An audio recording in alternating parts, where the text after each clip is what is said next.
आज इस ज्योतिष श्रृंखला में मैं आचार्य डॉक्टर मदनपति त्रिपाठी 12 भावों में सूर्य के अचूक प्रभाव के अंतर्गत अष्टम से द्वादश भाव तक के सूर्य के फल का विश्लेषण करूंगा।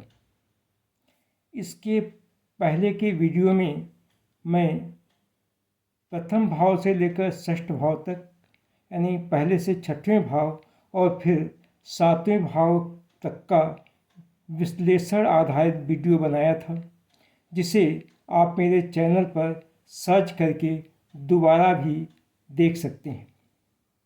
तो प्रस्तुत है अष्टम भाव आधारित हॉरोस्कोप चार्ट। इसमें देखें, यहाँ अष्टम भाव में सूर्य है। अष्टम भाव में सूर्य का फल प्राय अच्छा नहीं होता। ऐसा व्यक्ति कुछ चालाक या धूर्त किस्म का होता है। यह अभक्ष वस्तुओं का सेवन करता है। इसके धन की किसी न किसी रूप में चोरी भी होती है और इस पर अचानक विपत्तियां भी आती हैं। ऐसा व्यक्ति परदेश जरूर जाता है और पराई स्त्रियों से संपर्क भी बनाता है। इसे बवासीर, दृष्टि कमजोर और नेत्र रोग भी होते हैं, अर्थात आंखों से संबंधित रोग भी से होते हैं। और लड़ने झगड़ने में यह काफ़ी चतुर होता है। 10 वर्ष की उम्र में इसके सिर पर चोट लगता है या इसके सिर में फोड़ा होता है, लेकिन यदि सूर्य शुभ ग्रह के साथ हो तो ऐसा नहीं होता।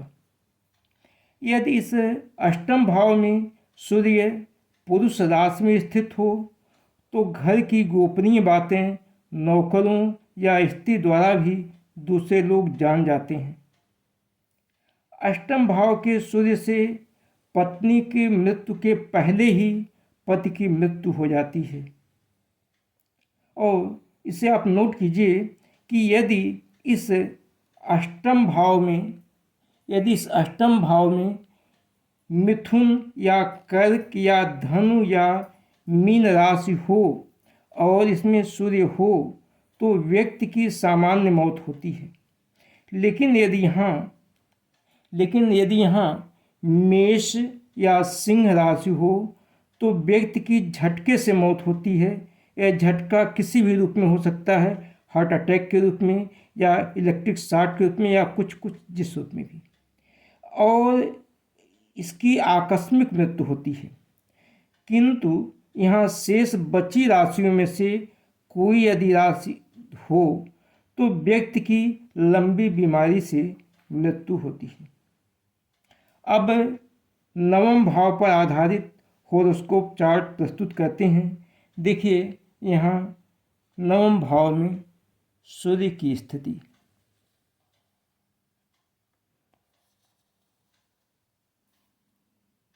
यहाँ नवम भाव में सूर्य विराजमान है।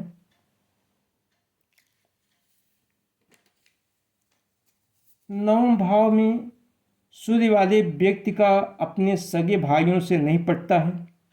इसका मन बेचैन और चिंतित रहता है। इसका अपने ननिहाल से अच्छा संबंध नहीं रहता, बल्कि मामा मामी से भी इसके संबंध अच्छे नहीं होते। यह सूर्य और अन्य देवताओं का भी भक्त होता है। यह धार्मिक होता है, लेकिन पिता से इसकी कुछ अनबन बनी रहती है और यह धनी तो होता ही है। अब दसम भाव में सूर्य के स्थित होने का चार्ट प्रस्तुत करते हैं। यह दसम भाव में सूर्य की स्थिति है। यहाँ दसम भाव में सूर्य देव विराजमान हैं। इस दसम भाव में सूर्य वाला व्यक्ति किसी न किसी रूप में शासन, सत्ता या अपने अधिकारियों का कृपा पात्र होता है, या स्वयं भी अधिकारी या शासक के समान प्रभावशाली या शासन में उच्च पद पर हो तो कोई ताज्जुब नहीं है। यह सभी प्रकार के सुख सुविधाओं से संपन्न होता है। इसके वाहन आदि भी होते हैं। अनेक वाहनों से युक्त होता है। यदि इस दशम भाव के सूर्य पर 3 शुभ ग्रहों की पूर्ण दृष्टि हो तो जो बातें मैंने बता दिया है अब तक, ये सारे फल अवश्य मिलते हैं। यदि दशम भाव का सूर्य किसी पापी ग्रह की राशि में हो, जैसे शनि, मंगल, राहु या केतु की राशि में हो, या यह सूर्य किसी पापी ग्रह के साथ हो, या उसकी उस पापी ग्रह की सूर्य पर पूर्ण दृष्टि हो, तो व्यक्ति के कार्यों में अड़चनें आती हैं। यह बुरे काम करता है तथा इसका आचरण सही नहीं होता।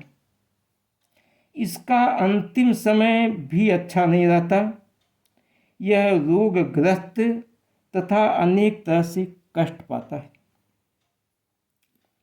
अब एकादश भाव में सूर्य का चार्ट प्रस्तुत करते हैं। यह एकादश भाव में सूर्य का चार्ट है। यहाँ एकादश भाव में सूर्य देव विराजमान हैं। एकादश भाव के सूर्य वाले व्यक्ति को शासन या सत्ता की विशेष कृपा प्राप्त होती है। यह किसी न किसी रूप में एक बड़ा अधिकारी या शासन में किसी ऊंचे पद पर आसीन होता है। यह अनेक प्रकार के पदवियों से विभूषित होता है और इसको अनेक प्रकार के वाहन प्राप्त होते हैं, अर्थात अनेक प्रकार के वाहनों से यह युक्त होता है। यद्यपि इसे संतान पक्ष से दुख प्राप्त होता रहता है। यह अत्यंत धनाढ्य और अनेक नौकरों चाकरों वाला होता है तथा इसे सारे सांसारिक सुख प्राप्त होते हैं, यानी सारे सांसारिक सुखों से यह संपन्न होता है। यह शासन या शासक का कृपा पात्र तथा स्वयं भी शासक होता है या शासन में उच्च पदवी प्राप्त होता है। किंतु यदि सूर्य किसी भी पुरुष राशि में स्थित होकर इस भाव में हो तो या तो बड़े भाई की मृत्यु हो जाती है, या अगर बड़े भाई की मृत्यु न हो तो परस्पर झगड़े होते रहते हैं और विभाजन तथा पृथक निवास तक की स्थिति आ जाती है। अब द्वादश भाव में सूर्य के होने का चार्ट प्रस्तुत करते हैं। देखिए, द्वादश भाव में सूर्य का चार्ट है। यहाँ 12वें भाव में सूर्य देव विराजमान है।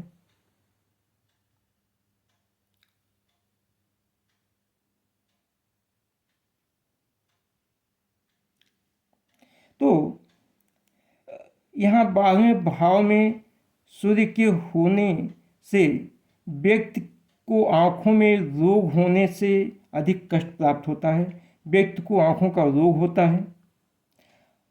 आयु के 36वें वर्ष में इसके पेट में वायु का गोला होता है, अर्थात इसके पेट में वायु गोला का रोग हो जाता है। यदि यहाँ स्थित सूर्य का संबंध किसी पापी ग्रह से हो, या उस पापी ग्रह की दृष्टि हो, या उस पापी ग्रह के साथ इसकी युति हो, तो व्यक्ति का धन गलत कार्यों में खर्च होता है।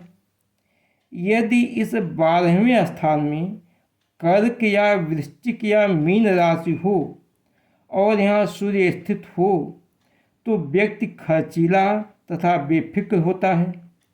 राजनीति में होने पर राजनैतिक कारावास भी कभी उसे एक बार जाना पड़ता है अवश्य। यदि यहाँ मेष या सिंह या धनु का सूर्य हो तो व्यक्ति कंजूस और अभिमानी होता है। इन सब के अशुभ प्रभाव को दूर करने के लिए अनुष्ठान आदि किए जाते हैं, लेकिन मैं अनुष्ठान आदि से संबंधित वीडियो कभी बाद में बनाऊंगा। और तो अब इस वार्ता को समाप्त करते हैं। यदि आप लोगों को मेरा यह वीडियो कुछ भी अच्छा लगा हो तो कृपया इसे लाइक और सब्सक्राइब करना न भूलेंगे। फिर दूसरे वीडियो में मिलते हैं।